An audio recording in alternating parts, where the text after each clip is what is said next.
Kas pašlaik ir modē fasāžu ziņā? Zināms modes trends šobrīd ir ķieģeļu mūra fasādes. Varētu pat teikt, ka ķieģeļu mūris piedzīvo tādu savā ziņā renesansi. Kas ir tas, ko piedāvā Kaparola? Kaut kādus vieglākus ķieģeļus, kas mums šajā jautājumā ir savādāks?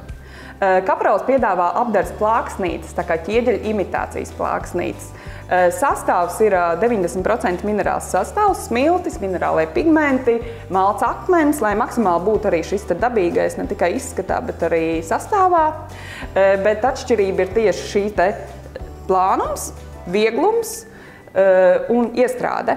Šeit ir ļoti labs piemērs, piemēram, šī planšetē parādīts dabīgais ķieģelis un Meldorfer apdars plāksnītes. Kurais ir kurš vispār? Jā, tu pastīties, vai tu vari atšķirt. Tagad tu tā varētu pateikt, tas ir īstais ķieģelis un tas ir mākslinieks. Teikšu tā, man vajadzēja kaut kādu minūti, lai es tā kā ieskatoties degunu piebāžot, pati varētu saprast, kur tad ir kurš. Bet kā? Lai mēs tagad izlaižam visu to scenāriju, kā tu atšķiri? Faktiski pa gabalu, ja mēs skatāmies, tā doma arī ir, lai cilvēkam neradītu šo te mākslīgo iespaidu, lai viņš nevarētu atšķirt un rastos šies te ķieģeļu mūra, jau ekskluzīvais izskats.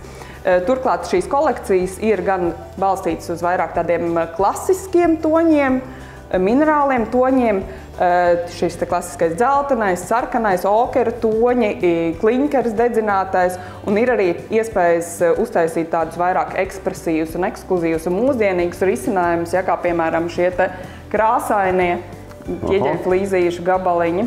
Kā ar jāvu ir? Vai tā arī tiek tā uzjaukta, kā man vajag un kā man gribās?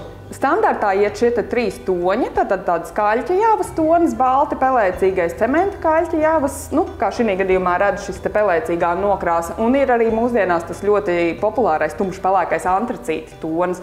Šie ir trīs klasiskie toņi, kas pārsvarā sadara ar jebkuras šīs te kolekcijas ķieģeļu flīzītēm. Bet, ja, protams, ir nepieciešams šis te ekskluzīvais variants, var arī izstrādāt šo te ekskluzīvu. Bordo krāsā. Jā. Bet kā tā uzklāšana notiek? Kā mēs iegūstam šādu fasādu? Patiesībā tas ir tas pats fantastiskākais process, jo tā uzklāšana un iestrāde ir tiešām salīdzinoši ļoti vienkārša. Vienkārši uzvelt šo te līmjavu uz savas izvēlētās pamatnes, vai tas ir ģipškartons, vai tā ir siltinātās fasādes armējums, vai kāda cita pamatne piemērota, un klucīšus vienkārši saliec virsū. Par cik viņas ir vieglas, viņas nenoslīd. Tur, kur tu viņas pielipinās, tur viņas arī turēsies. Galvenais ir izturēt, teiksim, šo te horizontālo līniju, tad ik pa laikam var uzlikt kādas šīs te mēroklas, lai tīri apsamēru, lai kaut kas neaiziet šķīvi šī te rinda, ja? Un liek tos klucīšus klāt. Tad, kad klucīši ir uzlikt kaut kādā posmā, tad paņem vienkārši otu, nedaudz samitināt ūdeni un izlīdzina šīs te šuvis. Faktiski tā pati līmjava, ar kuru tiek lipinātas klāt šīs te plāksnītes, kalpo arī kā šuvju materiāls. Lai atvieglot šo te procesu un tas viss izskats būtu maksimāli pieturināts mūrim, ir arī atsevišķi šie te stūra elementi, kas mēs saliekam uz stūriem, lai, jo tomēr ķieģelim dabīgam viņam ir arī savs biezums, ja? Ar šiem te stūra elementiem mēs varam imitēt šo te stūri, kā saka, dažādas formas atkarībā no tā, kāda plāksnīte ir izvēlēta, kā arī dekoratīvajām detaļām šeit nosaka elementi, lai var veidot jau šādus te interesantākas fasādes formas. Tāda skaista mānīšanās sanāk.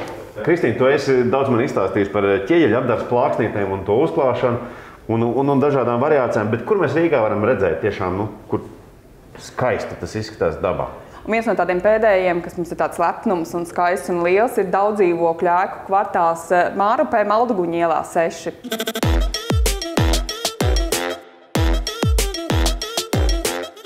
Beidzot mēs šo skaistumu varam redzēt dzīvē. Jā, piekrīt, tiešām skaisti, un nepavēlti šis objekts ir dabūjis Latvijas gada balvas laureāta titulu. Ja? Bet atgriežoties par praktiskām lietām, viens ir šis skaistā daļa, otrs šī praktiskā daļa, viņas var klāt uz jebkuras pamatnes, vai tā ir monolīta konstrukcija, vai tā ir siltināta fasāde, vai tā ir ventilējumā fasāde, vai tie ir iekšdarbi, ja, to mēs šeit ļoti labi redzam, ja, ir šie dažādie pamatnes veidi, kā arī ņemot vērā to, ka flīzītēm ir augsta trieciena izturība pirmā klase, viņas var likt arī cokola zonā. Tad tīri praktiski. Un šis vieglums, svars, tad gandrīz uz kvadrātmetru mums ir nepilni 5 kg. Tas ne tikai atvieglo šo noslodzi konstrukcijām ēkas, bet arī atvieglo šo transportēšanu uz objektu un iestrādes procesu. Tā kā ļoti daudz arī šie praktiskās dabas bonusi. Ja par praktisko pusi runā, kā būtu ar to mazgāšanu, tīrīšanu, kopšanu, plaisā, neplaisā, es nezinu, varbūt zaudē krāsu, saules gaismas ietekmē vai kā? Ja mēs runājam par toni un krāsu, pirmām kārtām, ja, tad šo toni un krāsu mums dod minerālie pigmenti, kam ir ļoti augsta ultravioleto staru noturība. Tad šis balēšanas faktors, varētu teikt, vispār nepastāv. Tas ir viens, kā jau teicu, arī šīs flīzītes tomēr jau ir daudzus gadus praksē pārbaudītas, arī pieredzē reālos objektos, un problēmas ar šo te plaisāšanu vai nenoturību atmosfēras ietekmē nav bijušas. Tad varētu pat pielīdzināt šo te ilgmūžības un noturību faktiski kā pilnajam ķieģelim. Tātad man ir skaidrs, ka es varu izvēlēties, kādu krāsu es gribu, kaut vai pēc reālas sienas uztaisīt tādus ķieģeļus, kādi man ir vajadzīgi, ar tādām šuvēm, kas man vislabāk patīk. Un dizainā es varu uz vienu vai uz otru vai uz trešo pusi, kur nu vien man fantāzija atļauj un grib lidot, bet kur šo visu es varu dabūt? Droši var griezties jebkurā no mūsu kaparola veikaliem Rīgā un Daugavpilī, kā arī sazināties ar mūsu speciālistiem, kas sniegs visas konsultācijas. Viņi pat arī parāda, kā liek. Jā, protams, arī par šo iestrādi, protams, var konsultēties ar mūsu cilvēkiem. Un vēl var skatīties arī raidījumu Laiks mājai.